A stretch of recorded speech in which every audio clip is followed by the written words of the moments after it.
मैं मेरे फॉलोअर्स से गुजारिश करूंगा कि आप बीसी न्यूज इंडिया को लाइक करें, सब्सक्राइब करें, उससे जुड़े और शेख जुबैर की ताकत बने बीसी न्यूज इंडिया। जळगाव विधानसभा कॉन्स्टिट्युन्सीचे इंडिपेंडेंट कॅन्डिडेट होता, त्याचं नाव होतं शेख अहमद शेख हुसेन गुलाम हुसेन, वय 51 वर्ष। ह्यांच्या घरावरती फायरिंग केलं म्हणून आम्हाला रिपोर्टिंग झालं होतं आणि तिथं पूर्ण शोध केल्यानंतर इन्व्हेस्टिगेशन मध्ये तिथं खरंच त्यांचा तो पहिला मजल्यावर राहत होता, त्यांचा घरचा खिडकीचा काच तुटले होते 2 बुलेट लागून आणि एक बुलेट त्यांचा वॉलवर लागले होते आणि गुन्हा दाखल झाल्यानंतर आम्ही पूर्ण चौकशी आणि तपास चालू होते।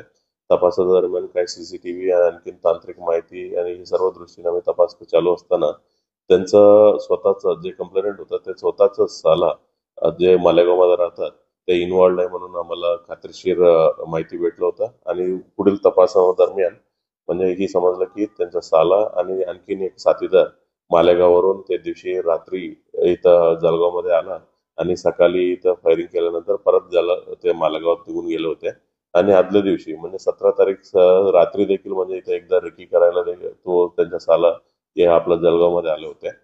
ही सर्व गोष्टी आम्हाला आता खात्रीशीर डिटेक्शन झालेलं आहे आणि सध्या 3 लोकांना अटक करण्यात आले होते। त्या 3 लोकांचा स्वतः जे उमेदवार होते त्यांना आणि त्याचा मुलगा शेख शिबान आणि दुसरा एक जे बाईकवर आले होते पाठीमागे बसले होते त्याचा इरफान अहमद मोहम्मद हुसेन, वय 32 वर्ष, राहणारे मालेगाव, असं 3 लोकांना अटक केलेलं आहे। आणखीन 2 लोकांना अटक करणं बाकी आहे। जे मेन ज्यांनी फायरिंग केलं होतं तो फरारी आहे सध्या आणि जे ते आणखीन एक उमेदवार आहे त्यांचा लहान मुलगा आहे, त्यांना देखील म्हणजे अटक करणं बाकी आहे। तुम्ही काय सर ज्यांना अटक करण्यात आले त्यांनी असं कृत्य का केलं? नेमका ते उमेदवार आहे, काही पार्टीचं तिकीट वगैरे मागितलं होतं तरी देखील त्यांनी उमेदवारी टाकलं होतं। त्यांना म्हणजे इलेक्शनच्या 2 दिवस अगोदर अशी काय घटना घडली की त्यांना सहानुभूती मिळेल आणि त्यांना वोट्स मिळेल अशा त्यांना उद्देश असावा, आतापर्यंत आमचं प्राथमिक चौकशीमध्ये असं दिसून येतं।